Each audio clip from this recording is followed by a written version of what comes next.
This episode of the Leap Forward podcast is brought to you by Bridge LT, leaders in conversational learning and innovation. Through AI role plays, technical simulators, and comprehensive training programs, Bridge LT is revolutionizing the future of corporate and enterprise education. Today on Leap Forward, we're joined by Paul Meadows, Commercial Training Manager at Scania, who shares his journey from the automotive world to the premium trucking industry. Paul discusses the shift to electrification, the critical role of human skills in a tech-driven future, and how Scania is navigating these changes while staying true to its premium brand promise. He also highlights the power of curiosity and effective training in driving organizational success.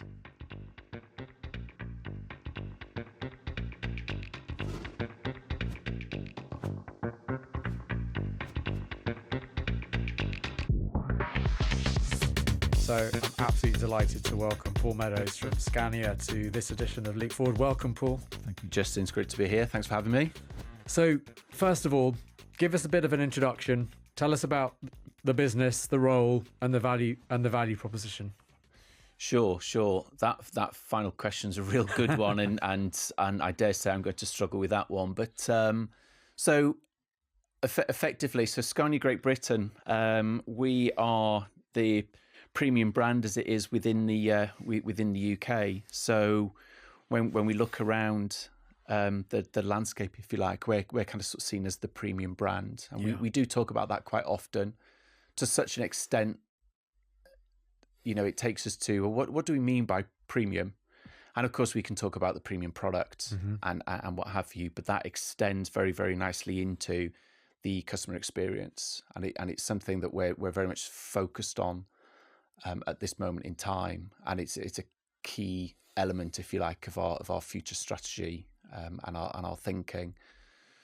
So I think, you know, Scania Great Britain, we've just celebrated our 60th anniversary. Wow. So we started way back in 1964. So 60 fabulous and successful years. I would say we're doing very, very well as a brand and as a business. It's hard work. It's not easy, particularly nowadays. Of course, where not a word I use very lightly, but it does feel like unprecedented times. To be fair, I think that word's been overused slightly, but of course the shift, if you like, to electrification and a more sustainable future is the right one, and we kind of take our responsibility in that area very, very seriously. It's a great opportunity for us as a business, but also for all of our stakeholders as well. So I've been with Scania now just over 3 years. I'm commercial training manager, so my role effectively is to support the business through its people to deliver against its strategy, if you like. And I think it's a key role, because for me, if I look out to the future, particularly taking lessons from perhaps the car side of the industry and other industries, is that for us to really, really excel in the future and to stand out above our competition, our people are going to be our competitive edge, if you like. It's all going to be in our people. It's really good to hear that, because so much of our conversations during the day is about technology. So Yes. we're going to zero in more on that human and people side of things. But before we do that, you haven't been with the brand that long, right? No. And I'd love you to paint a little bit of a kind of a potted kind of a history, I suppose, of kind of your journey today. What led you to Scania? Sure. Well, it is quite interesting, because I think when I look back at my own career and the places that I've worked, if you'd have said to me that one day you're going to work for a truck company, I'd have said, absolutely not, absolutely not. And I've been very fortunate in my career, and I look back and I think, okay, there've been probably a couple of jobs that maybe weren't the right decision, but for the majority of the time, I've had a job and I've absolutely loved it, to the point where it doesn't feel like work. And then eventually you get to a point where you decide it's time to move on. And then, of course, I've moved on to another organisation. And after a little while, I sit there and think, wow, this is just brilliant. My last job was amazing. This one's even better. And still, here we are today, many years later in my career. And it's an absolutely fantastic place to be. And I think where it starts from for me, I left the automotive industry a few years back because essentially I was offered just a position I couldn't really turn down, to be quite honest. So I went off to work for a marketing agency, and I spent a few years working in a few marketing agencies, working with automotive brands because that's my background. And one of those agencies, they had Scania as a client, as a customer. And of course, I'd never been involved with trucks and buses and coaches and that type of thing. And from working with the Scania business, I got a real sense of the brand and what it stood for, the enthusiasm, the passion for the product, and that everybody that I worked with globally at Scania were just super friendly. We're just really, really nice people. I had the opportunity in 2015, I think it was, to be taken on a drive around Milton Keynes in what was then the new generation of Scania vehicles. And I climbed into it, and it kind of felt like home because I'd come from the Volkswagen Group years ago, where we have Audi, and I climbed into this Scania, and I thought, this is like an Audi, but much bigger, supercharged. Yeah, absolutely. And we drove around Milton Keynes. I had to be driven, of course. I don't have the license, as it were, and I immediately wanted to be a truck driver. And that was it. Eventually, I moved on from that agency, and I came back into the automotive industry because I missed it so much. I think once you're automotive, you're always automotive almost. And I used to drive past the Scania offices on my way to work, and they just built these fabulous new offices in Milton Keynes. And I remembered looking, thinking, they were a nice company to work with. I wonder if they've got a job for such. Surely they must have a job for somebody like me. And lo and behold, honestly, within a few months, a job was advertised, and here I am. Wow! And it's been just over 3 years now, and absolutely fabulous company. Not perfect, of course. Mm-hmm. No company is. I'm certainly not perfect either. But as an environment, as a place to work, to develop yourself, and support others, it's absolutely fantastic. Okay, so let's just use that word unprecedented for a moment, and give me a sort of sense of, again, another word that you've used, perspective on where you see kind of the opportunities and challenges of the industry right now in terms of those unprecedented times. Yes, well, we're all trying to manage our way through the shift, of course, to electrification, renewable fuels, etc. Every single manufacturer is going through the same process. I think Scania, again, is no different to others, whereby we need to navigate that area, but of course do it in our way, the premium Scania way, if you like, is kind of how we see it. I think in terms of the technology itself, I think we're in a really, really good place with that. Being a part of the Traton Group certainly helps us. So there are 3 other businesses, 3 other brands within the Traton Group, so we can leverage that strength, if you like. So certainly when it comes to investing in new technology, we kind of split it 4 ways, Got it. if you like, and share some great ideas. So in terms of pooling the R&D knowledge and what have you, we could certainly leverage that for the future. But of course, there's 2 sides to this. Number one, of course, we are investing in current technology, but we also need to invest in new technology. But the market is still this big. The market is still at a certain size. The second point, and probably more prevalent at this moment in time, of course, is infrastructure. Mm-hmm. And I don't want to just beat the infrastructure No. drum like I'm sure most other people do. But the fact is that is something that we need to deal with. Now, again, of course, as the technology improves and we get longer ranges out of our product, and we get improved technology in terms of battery technology where we can charge them much quicker, that will improve. But again, the majority of our vehicles are connected to our connected services. So of course we know where our trucks are and how they're performing, how they're being driven, etc. And that insight is crucial for us to understand how the product might work for the customer, but also as the product ages, just in terms of what are their future charging strategies, what might that look like? So of course we could sell a truck today and sort of say, well, yes, if we look at the area you work in, an electric truck will work just fine. But of course, will that still be the case in 5 or 7 years' time? Mm-hmm. And we can plan that with our customers. And going back to your sort of point around having worked in automotive for a significant part of your career, and then going into trucks, what are the kind of key perspectives and differences between the two? So one of the biggest things for me, the biggest eye opener, I think, for myself, was moving from a B2C Mm-hmm. to the B2B world.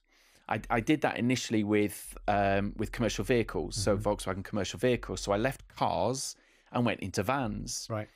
And I have to say, part of the attraction was that the company car list kind of opened up for you.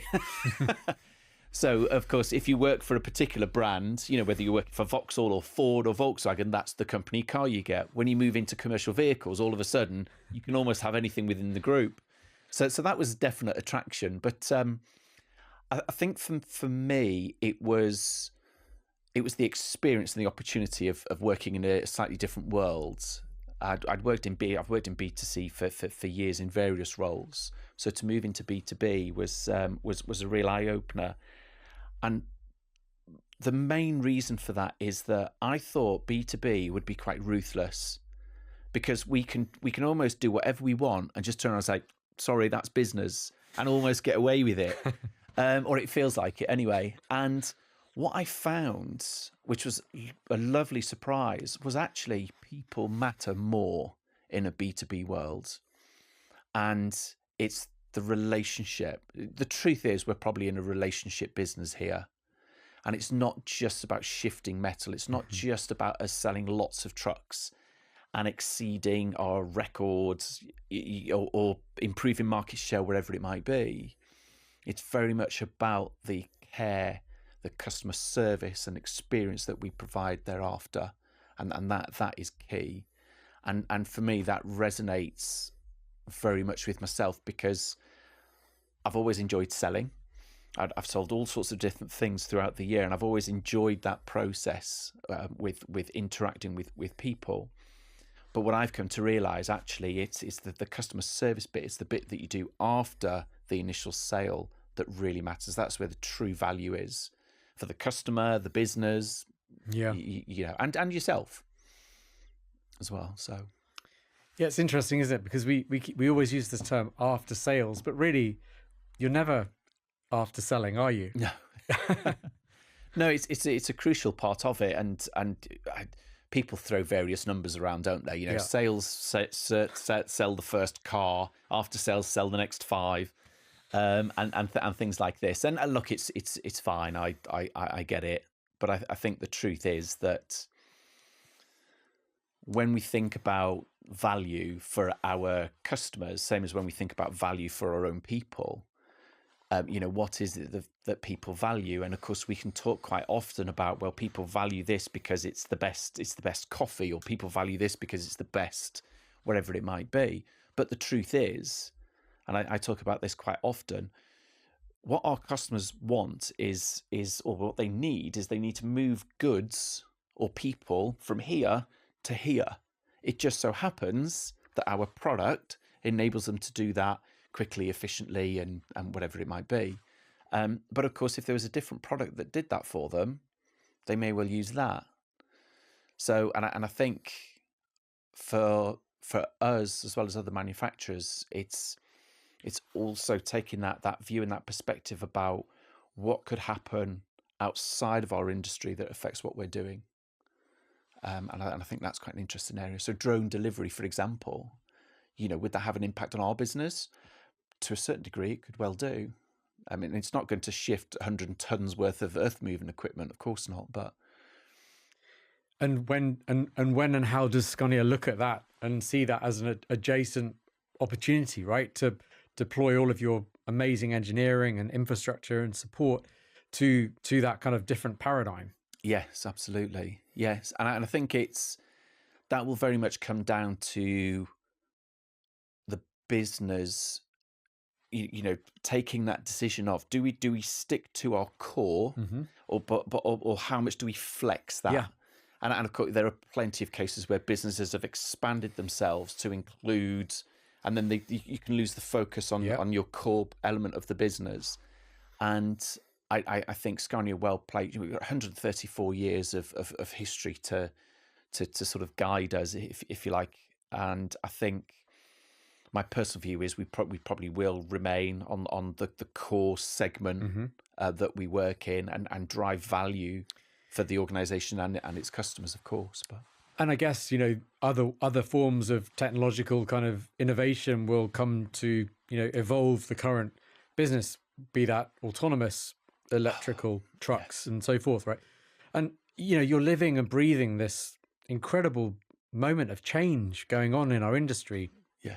How do you kind of continue to kind of adapt, and how do you, as someone with, who's really focused on training, how do you ensure that sort of those in the organization are also able to be, taught the appropriate skills and behaviors? Yes. Wow. This is a huge area for myself at the moment. And I think I could, let's be honest, I could very easily come into work and be a typical L&D order taker, shall we say? Yeah. So, somebody in the business could come up to me and say, Paul, my team needs some training on X. And I could say, okay. I could go off and either deliver that or find somebody to deliver that for us. But the key is in the questioning and really understand why. And I say this quite often to colleagues. I'm going to ask a series of questions now, which may seem like I don't want to do any training. It's almost like I don't want to do any work. But that's far from the truth, because what I'm about, and I think what exceptional L&D is about, is being a performance driven element of the organization. So the way I see it is that we should be in a position to support the business in driving performance. Yeah. Because if we're not doing that, then we shouldn't really exist. I think the key thing within this as well, and this is a bit of a struggle, I would say, within the industry as a whole, is that it's very easy to fall back onto, well, what we'll do is we'll build a development pathway and we'll have lots of modules, whether they're face-to-face or e-learning or video or whatever it might be, doesn't really matter. And people will have to go through this linear path to get to the end. And so being aware of that is one thing. I think a lot of the time what's happened with a lot of learning within the industry and outside of our own industry is we've taken this huge leap, particularly now, where it's all about VR, AR, AI, etc. And when I sit back and look at it all, I think we're focused on technology, which is okay. I don't disagree that we shouldn't be focused on technology. However, it's usually at the detriment as to what's right. What do the users actually need? What do our people, what does the business actually need? We can all, I could easily sit here and say, Scania are leaders in AI for training, and we've launched this, and this. But if it doesn't impact the business in a positive way, what's the point? It's just, it's just this shiny thing, bit of tech that we utilize and that doesn't really work. So the key thing for me is curiosity in myself. And there's a lot of talk about creating a learning culture. And I've given this some thought, and I think to myself, it's not about learning culture. For me, it's about a culture of curiosity, because a learning culture kind of defines almost an environment that you're in, whereas a culture of curiosity is in here. It's I'm going to ask why, I'm going to ask the questions. And I'm very much like that, always have been. I was the annoying 5-year-old. Yeah, but why, Dad? Why? You know, until I got an answer or he told me to shut up. Yeah. Usually. And so for me, it's trying to embody that in everything that I do to such an extent. And I give you what I think is a great recent example: artificial intelligence. Yeah. And I sit and look at it and I think to myself, oh, here we go. Because I do think it's fascinating. And I watch in awe some of the videos that you can find on YouTube and other video sharing platforms of robots and all sorts of machines doing amazing things. I often wonder why, but still the child in me thinks this is amazing. But the reason I'm sometimes disheartened by it is because some people will kind of potentially use it in the wrong way. And what I mean by that is it's almost like I had a quote from somebody at work a little while back who said, think of the Microsoft Copilot. It's Copilot, not autopilot. It's a bit like driving systems, you know, driver assist systems. They're there to help you, not do it for you. AI is the same. That's how I look at it. And I think to myself, we can leverage it for so many great things, but I could see perhaps some people being quite lazy with it. Well, we'll just give it to AI. There you go. Tell everyone to log into here, and we can tick the box, and it's done. So I think the big thing for me is I was much more scared of AI, shall we say, and then the future where we were going, but I didn't really know very much about it. So for the last, I don't know, 6 months or so, I've been reading and listening to people, literally looking into this whole world of AI. And I have to say, from doing that, I'm much more excited about it than I originally was. Yes, there's probably a 1% chance the scary stuff might happen, but actually there's 99% of good, and I think we'll get there. It's a journey. We'll stumble along the way potentially. So I think for me, it's just really important to be aware of your own limitations and your own thoughts and views on things, but to kind of sort of take a step back. So for me now, I'm actively getting involved in various projects at work, because for me, I need to be a part of it, because I'm not worried that AI will take my job. I'm worried somebody using AI will take my job. Totally. That's the truth. So you know, whether you like it or not, I think get involved and try to understand it and how can we leverage it, because it's a tool at the end of the day. That's all it is. It's a piece of technology for us to be able to do things. Yeah. And just as you've embraced technology all the way through your career, it's another, you know, potentially game-changing piece of technology, but it is in fact that. And I guess, you know, just from hearing from your, you know, kind of approach of the kind of the asking of the why, it's really about the kind of the problem or the goals and the outcomes that you're focused on, and then the means is then derived from that, right? You're able to say, well, in that case, this is the route forward, sort of thing. Yes, yeah. I think one of the key things around it for me is if I was going to kind of choose two words, it would be organizational effectiveness.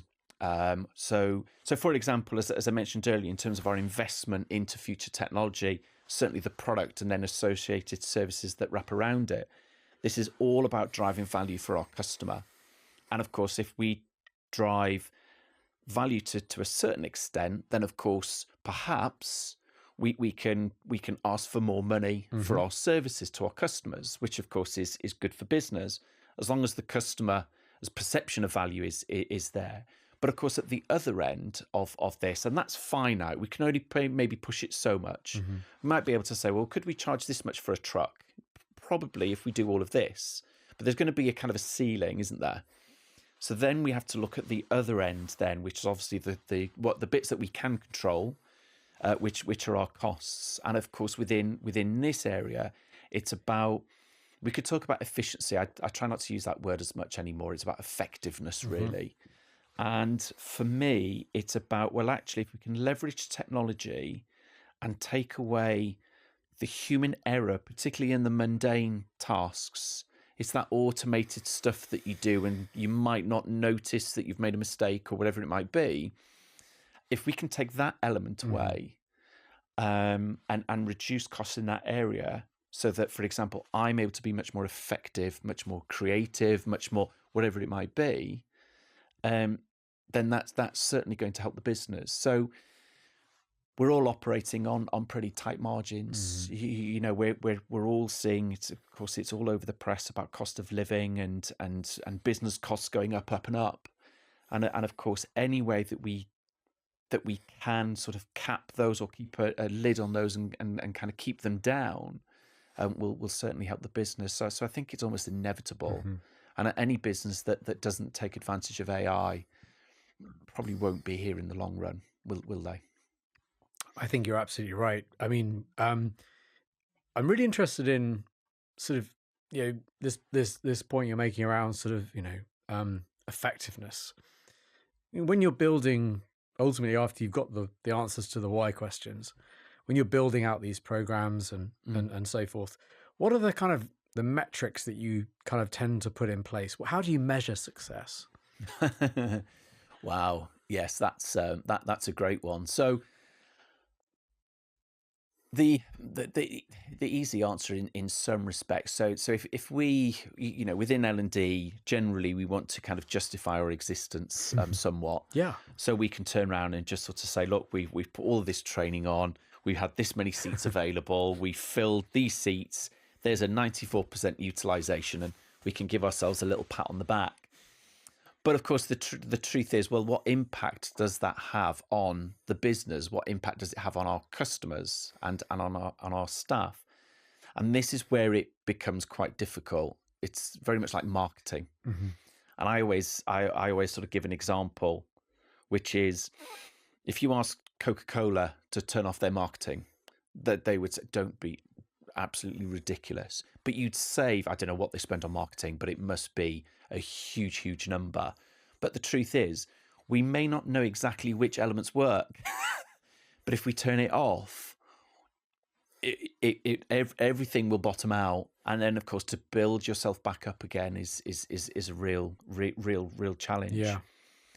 I think the L&D industry has kind of struggled in this area. And as I say, apart from measuring bums on seats, and of course, happy sheets, you know, we all like those, particularly when you deliver training. Everybody's giving me 10 out of 10, brilliant. You know, it's great for the ego, and what have you. And it certainly drives you to better yourself each and every time you stand up in front of a group of people. But the challenge is switching from this learning mindset to a performance mindset, essentially, and really understanding, well, which bit of the business are we impacting? Yeah. You know, and if we look at our strategy, if we understand what our plans are, it's understanding, okay, where do we feed into these things? And it's a real challenge, isn't it? Because of course, one of the really interesting things in all my years in L&D, if you ever ask people who come to you asking for training, how are we going to measure success? Very rarely will people turn around and say, well, we're going to see an improvement in this, or we're going to see a decrease in error rates, or whatever it might be. It's very, very rare that we see those types of things. And this is coming from the people who are paying for it. You know, they're coming to us to provide a solution which they're going to pay for, but they don't necessarily know whether it's actually working or not. So we do try to take a consultative approach to understand, okay, what we're looking at doing here. If it's resilience training or handling complaints, handling difficult customers with your people, are you measuring that in any way at this moment in time or not? Is it customer satisfaction index, for example? Our customers are constantly slating us that we're not very good at handling their complaints. Right, okay. let's do this piece of training, and then let's keep measuring it, because it won't be overnight, as you and I well know. And we hope to see an improvement. I say hope because we can't guarantee. You can sit people down in a training room. They don't have to listen to you, and they certainly don't have to go and put it into practice. And that's probably one of our bigger challenges within L&D is we can create the world's best course for soft skills training, for handling customers, for example. But if the environment when those people go back to work doesn't allow them to change, to do things in a certain way, and to transfer what they've learnt into the workplace, let's be honest, we're kind of wasting our time to a certain degree. The individual person will gain something from it. They could gain so much that they decide, I'm going to leave here and go and join an organisation where I can put this into practice. So ultimately, the individual could benefit, but then the business doesn't benefit. It's just got increased costs, but everybody's leaving. So it's really challenging for us. And this is, back to my earlier point, this is where I'm trying to move away from being an order taker into actually getting involved in some of the strategic elements of the business and the operational pieces. So what are our key focuses, and is there a way that training can support that? And how are our people? So for me, it's trying to understand, what does the future landscape look like? Where are our people today? And let's bridge that skills gap, I guess. And skills is the new buzzword, I would say, in L&D at the moment. But I do think it's an important one to focus us all on what do our people actually need. And with that brilliant segue, I suppose, what, and again, whether this is your perspective or from what you've seen in the industry or from Scania itself, what do you see as being the real kind of opportunity and or gap that exists currently when it comes to skills? So short term, I would say there's a certain element of the digital world, shall we say. There is an element of that, but I think we need to be a little bit careful, because we can fall down the trap again of, well, technology's got all the answers, and again, it's just a tool. Yep. And so I think we need to be a little bit careful with that one. Some of our people would sort of say product, particularly around electrification and that type of thing. So if we focus on technical, the immediate need at the moment, of course, is this transition into electrification. And as an ex-mechanic, the reason I was a mechanic was because I didn't understand electricity, and I still don't. So there's a part of me that says, well, thankfully, I'm not in a workshop anymore, because I'd really struggle with that because I just don't understand it. So there is that element. But I think if we look at the industry as a whole, it's all about soft skills. I like to term it human skills. There's nothing soft about soft skills whatsoever, and I like to call it human skills. Nice. And I take that from the research and the reading around AI. It's all about machines and robots and stuff like that. And I'm just thinking to myself, right, okay, that's all great, and that should hopefully leave room then for the human element. So that's why I call it human skills rather than soft skills. And I think that is going to be the focus in the future. I really, really think that's got to be. And we're talking about the creative process. We're talking about active listening. We're talking about sort of questioning and questioning skills and all of these elements. And some of that's coming through now with AI, of course, because of course, dependent on how you prompt AI will determine the answer you get back. So what I've learned in a relatively short time is you need to ask the right question. And funnily enough, I was watching iRobot at the weekend, and there's a great line near the end with Will Smith talking to the professor. He's on a hologram, if you remember, and he's figured out eventually the question he needs to ask. And the hologram of the professor turns around and says, that detective is the right question. And I'm watching this film from 21 years ago? Wow. And I'm thinking, Oh, wow, that is so relevant today. It's scary. It makes the hairs on the back of my neck stand up. So I think, there's real, and I think the other really important thing is determining what's real and what's fake. Mm-hmm. And that's becoming harder as we're Yeah. seeing. I'm sure you've seen and come across things online. You think to yourself, I thought that was real, and it's kind of quite scary in some respects. So trying to understand how to ask the right questions and check the source of your information and what have you. So, sort of critically evaluating what you're seeing in front of you is going to become really, really important. It's really, really interesting.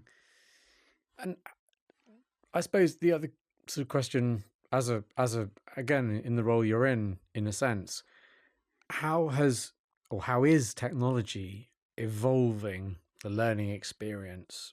And I'm not trying to push you down the technology route here, by the way. By all means, push back on that. But it's obviously having an influence, right?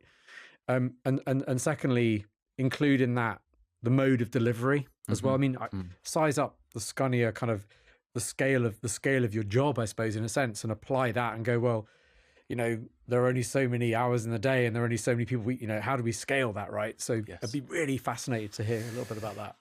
This is a really tricky area, and it's something I think about quite often, and I challenge myself consistently because I'm not at the beginning of my career, and I have certain experiences that I can draw on, but I also need to check myself for any biases as well. Well, no, it's got to be face-to-face delivery. It's like, really, has it? So I think we need to be, we do need to be very careful. I love technology. Mm-hmm. I love it when it's considered and it actually adds value to the experience. And we can all talk about things at home, things in our car, where it makes our life that little bit easier. It reduces friction, for example, and enhances our lives. But give me a piece of technology that's infuriating, and I'd just rather not have it at all. It's just awful. It's excruciating. You can almost do the opposite, can't it? It does, very much so. And then you can sound like a Luddite. Well, you would say that, you grumpy old man type of thing, and it's just like, no, because it was better when it was. So there's always that sort of interplay going on within my mind. For myself, I think that technology, of course, it can enhance the learning experience for a variety of reasons. It could be time, it could be, or the lack of time. It could be that perhaps for myself, a classroom environment doesn't work for me for a variety of reasons. So I think, technology can certainly help people to learn. I don't necessarily buy into all the learning styles theory, if I'm being perfectly honest. But at the end of the day, whether people want to read a book, whether they want to watch something on YouTube, or whether they want to go and experience doing something and learn through failure and success, I think that's absolutely fine. And I don't have a specific learning style. It depends what I'm learning and the time I have and all of these things. So I think, again, this is where there's a real challenge. So for us, we focus very much on what are we trying to affect here? If we're talking about behavioural change, generally speaking, we'll look for experiential, face-to-face type social learning. So it could be that we bring people together. They're not necessarily sat being lectured at, if you like, but they're experiencing and they're going through a bit of a journey. If I need to learn a particular system or a process, or if I need to top up my knowledge, then watching a 15-minute video, that's probably all that I really, really need. So I think it's the smart application of technology within the journey that really matters. So this blended approach, as we've been talking about for years, I think is really, really important. But look, we can all sort of let out a big sigh when we talk about induction training, compliance e-learning. You've got to go through code of conduct and health and safety awareness training and all of this, and it's click next, and it's skip, get to the end, hope you get 80% and pass, and then you don't have to look at it again, type of thing. And that type of thing can be quite damaging. But of course, from a business perspective, we can run a report, everybody's done the training. Okay, but do they understand it? Do they understand their role within it, etc.? So I think it's a real challenge, because it would be very easy to leverage technology and just push learning onto people. I think one of the lessons that we've learned within the industry, I would say, although we haven't quite got there yet, is there's been an over-reliance on digital media for training. Part of that reason, of course, is, well, we've got 200 dealers around the UK. We just can't afford to bring everybody out to Milton Keynes or whatever it might be for training. Particularly for technicians, when they're not in the workshop, you know, we're not selling those hours. However, the issue, of course, is, when do they have the time to focus on their learning? So there's still a lot of talk at the moment about self-directed learning. And again, we've created a portal, we've filled it with all the relevant content. And if you go in as a service advisor or a technician or a parts advisor, you can go in, you can find all the training that you need. Okay, in what order and when, and it doesn't necessarily fit. And of course, what we find a lot of the time is, and I use the old adage, I don't know what I don't know. Yeah. So how am I supposed to know what I need to know? So there's very little guidance around it. It's just all dumped onto a portal. It's all there for you, and crack on. Now we know, particularly at Scania, and I'm very confident it's the same across most manufacturers.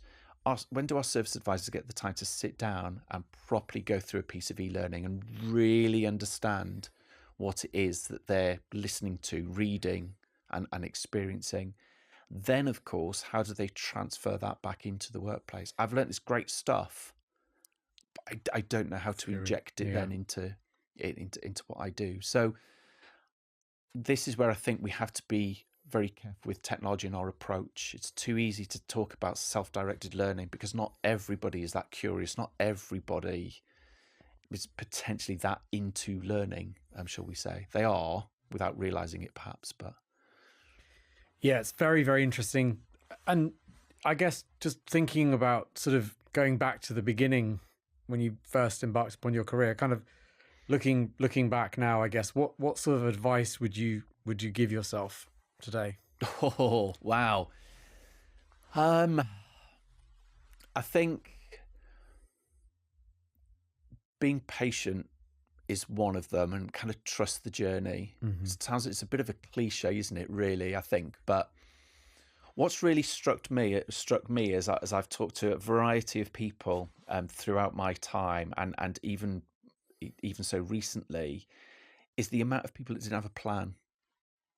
Hang on, but you're a director, a CEO, a managing director, or whatever. You know, I'm talking people who've made it, if you like. Yeah. And the amount of people who said, I didn't plan this at all. And I think, that would certainly be something. I was always under the impression that people who'd made it had a plan, almost had a journey mapped out. And it's become apparent to me that actually that isn't the case. The majority of the time anyway. I'm sure some people did. And I think to add to that as well, and it was a lesson when I first became a manager, it was my boss who turned around to me and said, you don't need to know everything. The amount of people that come up to me and say, well, you're the technical manager, I have a question for you. And of course he would turn around and say, I don't know. And I said, hang on, you're the technical manager. He goes, I have 45 experts out there.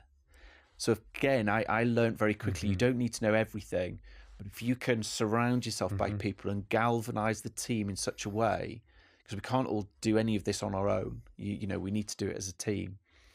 And that's a really, really big lesson that I've learned over time. So I think if I was talking to my previous self, if you like, it's being patient, trust the journey, make friends. You know, networking and what have you is key, because you never know when your paths might cross. I think that's key, and it's probably not something I'd say to myself because I've always been this way. But it's an open mind, being curious, ask why, I'm not afraid to ask what might be perceived as a stupid question, because it's only by asking the question do you get to know the real answer. Paul, thank you for joining Leap Forward today. Thank you for having me.